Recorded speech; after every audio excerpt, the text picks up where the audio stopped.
Alors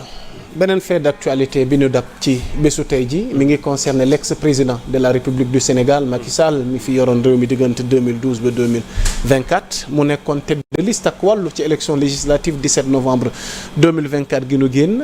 jàllale ab bataaxal ci ay réseaux rawatina Facebook bi ci gën a fës xamle ni jaajëfal na réew mi waaye nag li ci gën a am solo mooy mandat de député bi nga xamante ne en tant que tête de liste doonoon na ko ci législature gu bees gi nu jëm. Renoncé na ko ba ipso facto droit nag après ki ci nar a topp muy Abdou Mbow moom moo ko nar a wuutu Macky Sall donc finalement du ñëw du dugg assemblée pour maanaam tey jii ni motaloon mission bi nga xamante ni moom la ko mandat bi conféré woon. waaw déjà xam nga loolu c'est prévisible ah mooy loo xamante ni ñëpp mënoon nañ ko xaar pour deux raisons la première mooy bu fekkante ni. Le président fixé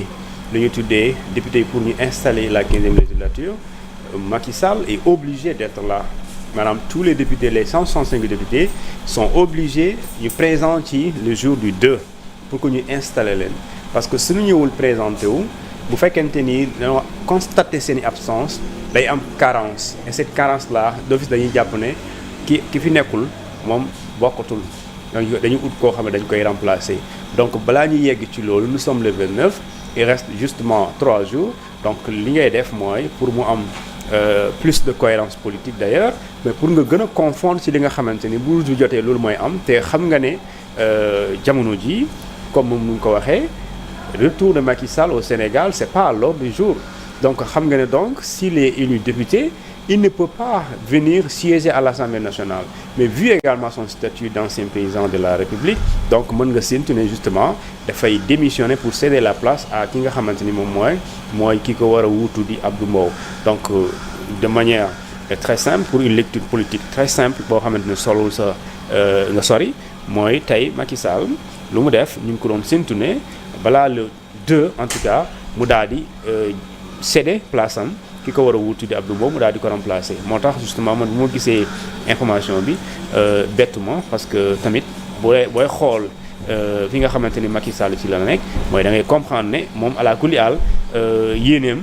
du ñëw toog Assemblée nationale siéger en tant qu'un ancien président qui est parti il y a même pas 10 mois pour mu ñëw Assemblée di siéger. C'est important alors donc mbokk yi xibaar gi ngeen xamee ko noonu Macky Sall daa dee jàllale un message via son maanaam ses réseaux sa page Facebook comme quoi que ni mandat de député bi nga xamante ni amee woon na ko ci 15e législature gi nu gëm daal di démissionné nga xamante ni Abdou Mbow du point de vue droit. donc moom mooy ki koy wuutu. waaw déjà xam nga moom Macky dans son texte il dit conformément à l'engagement que j'ai pris. L'engagement que j'ai pris puisque moom daf ko jël ba pare da ko respecté mooy dama waxoon ne su ma jiitee la tête de liste Takku Wallu si je suis élu député je démissionnerai avant l'installation de l'Assemblée donc tel loolu la wax mu def ko pour man donc loolu aussi lu am solo la mooy xam nga dañuy faral di wax ne ñi nga xamante ñoom ñooy tête de liste ñoom ñooy le porte-étendard de la coalition pour que ñu gën a mën a am chance gagnaloo wala am lu ñu tuddee le nombre de députés requis donc Macky Sall avec coalition boobu mu piloté ak ñeneen ñi nga xam ne ñoo nekk ci ginnaaw parce qu'il faut noter que la coalition Takku Wallu moo nekk la deuxième coalition bi nga xamante ni moom moo ñëw à la deuxième position suite au résultat donc même boo demee tey Assemblée nationale la coalition Takku Wallu bu Macky Sall jiite woon mooy nekk la première force de l'opposition parlementaire. C'est-à-dire qu'aujourd'hui, booy xool dans l'opposition après les 130 députés de Pastef Macky Sall moo ëpp député ci ñëpp ñi nga xam ne ñoo fa nekk parce que moom au moins tey mën nga ko xeeb mais moom moo jiitu Amadou Ba moo jiitu Sàmm Sa Kàddu ñeneen ñi ku nekk am donc Macky sa coalition même si ki nga xamante mooy Abdou Mbow moo koy remplacer dañuy gis ne c'est la plus importante coalition en termes de nombre de députés après Pastef maintenant loolu peut-être du doy mais quand même comparé aux autres également dañuy gis ne il s'est débrouillé pour am loolu parce que c'était pas évident il a perdu les élections après quelques mois l'Assemblée ñu dissoudre ko et après la dissolution ñi nga àndaloon ñenn ñi dañ la bàyyi ki nga xamante ne moom nga désigné mu nekk sa candidat coow li am kooku amit créé yëfam daal di dem am ñu ko topp donc ñuy séddale ñuy xalaat ne est-ce que Amadou Ba concrètement moom électorat de Benno Bokk Yaakaar. Amadou Ba est parti Macky Sall dem ku nekk dem uti et après Macky voilà gis nga donc cette question entre. Amadou Ba demal boppam. Macky Sall demal boppam d'accord. Macky Sall demal boppam. intercoalition. waaw intercoalition mais booy xool même Amadou Ba am na ñoo xamante ni d'accord. bootu nañ ci ginnaawam mais Amadou Ba moo dem. moo dem d'accord mais bu mu demee. Macky daawut wallu. wala ñamu wallul tamit. mais Amadou Ba wallu ñu doon def seen takku wallu. Amadou Ba aussi il faut dire que. jàmm ak njëriñ bi am na ci ñoo xamante ni c'est des gens du PS. ñoo xamante ni dañoo dem ànd ak moom. mais famille naturelle am la rek. waaw mais par exemple AFP. doo ma wax ne AFP amul dara ci Sénégal. Moi je connais par exemple dans le département de Nioro par exemple la tête de liste bi nga xamante mooy la tête de liste départementale. il est du PS.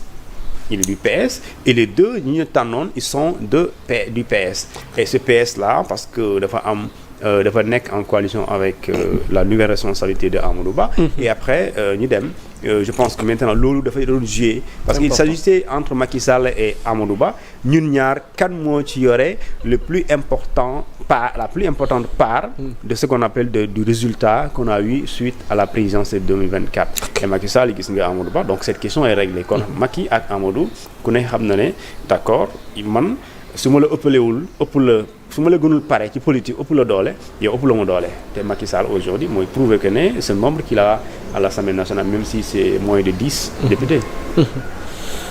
beneen fait d'actualité bi nga xamante ne moo nu dab ci bésu tey ji mooy Birima Mangara. nga xamante ne ni coalition Kiiraay ak Naataange moo ko jiite woon ñoom sax benn député lañ am mooy moom. On nous apprend que Birima Mangara est convoqué à 16h à la brigade de recherche de la gendarmerie nationale. Donc l'ancien ministre du budget élu sous la bannière de la coalition Kiiraay ak Naataange risque de ne pas assister à l'ouverture de la première session de l'Assemblée nationale prévue lundi prochain. Mais convoqué pour quel fait? Voilà donc danañ ci dikk peut-être ndax ñu ngi jéem a xool naka la ñuy jokkoo ak ay jegeñaal ñu xam au fond. Mais am na ndombal tànk yi mu fi amee woon. Espérons que ni peut-être xëy na liñ ko nar a wooloo du ko xañ mu teew alors ñii doon député ndax am na lu mu nar a defar ci woo gi ñu leen nar a woo parce que am na ñu naan ñenn ñi dañoo daw dem wuti ji élection législative yi ngir bëgg rëcc parce que il y a une reddition des comptes qui est là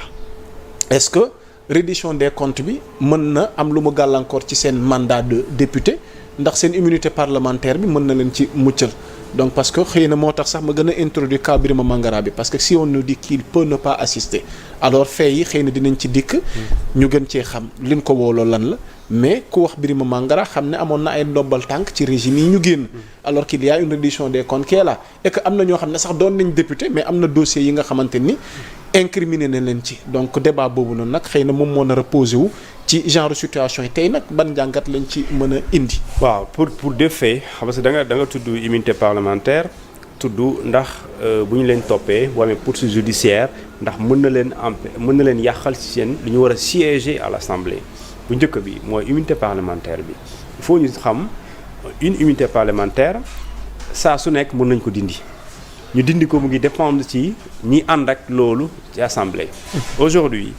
ñi daan wax ne sax. dañoo bëgg a laqatu ci ginnaaw immunité parlementaire mais si le pouvoir a la majorité ce n'est plus un débat parce que avec les 130 députés amul kenn ku ñuy bëgg ñu dindi sa immunité parlementaire mu war a nekk un véritable souci c'est-à-dire qu'aujourd'hui si les députés ñi nga xam ñoo nekk Pastef su dee am na benn waay boo xamante ni dañ koo soxla pour déglu ko pour topp ko ba ñu war ko entendre bu dee gàllankoor moom mooy malaanu kiiraay boobu noonu pour ñu dindi ko jafewul da ngay dem assemblée nationale président bi convoqué député yi ñi daal di def lu ñu tuddee un vote pour que ñu dindi l'immunité parlementaire. mooy mbalaanu kiiraay. mbalaanu kiiraay. Et après quoi il est à la disposition de la justice pour n'importe quel dossier pour n'importe quelle affaire. Maintenant Birima Mangara puisque il est convoqué pour une affaire le concernant on ne sait pas par exemple si c'est une affaire boo xamante c'est lié à ses fonctions de ministre. Si maintenant c'est lié à ses fonctions de ministre il peut être entendu à la DIC wala à la gendarmerie peu importe mais mënoo ko topp ci fait bi nga xamante ni par exemple mooy fait bi nga xamante ne njortu nga ne li ñu koy toppee mu ngi xew ginnaaw bu mu nekkee ministre ci nguuru Macky Sall et li ngay xaar maintenant su boobaa d'accord mën nga ko déglu mais boo ko déglu da nga koy bàyyi parce que mënoo ko topp pour nga topp ko il faudrait ñu def ni ñuy tuddee ki koy topp du juridiction yii nii wala cour tel c'est la haute cour de justice mooy toppaate mooy juger ñi nga xamante ni ñooy les anciens ministres les anciens premiers ministres et les anciens présidents dans des affaires yi nga xam ne dafay concerner bu ñu nekkee ci ministères yi wala bu ñu nekkee à la tête des départements ministériels à la tête justement de la primature ou à la tête de l'État du Sénégal en tant que président de la République du Sénégal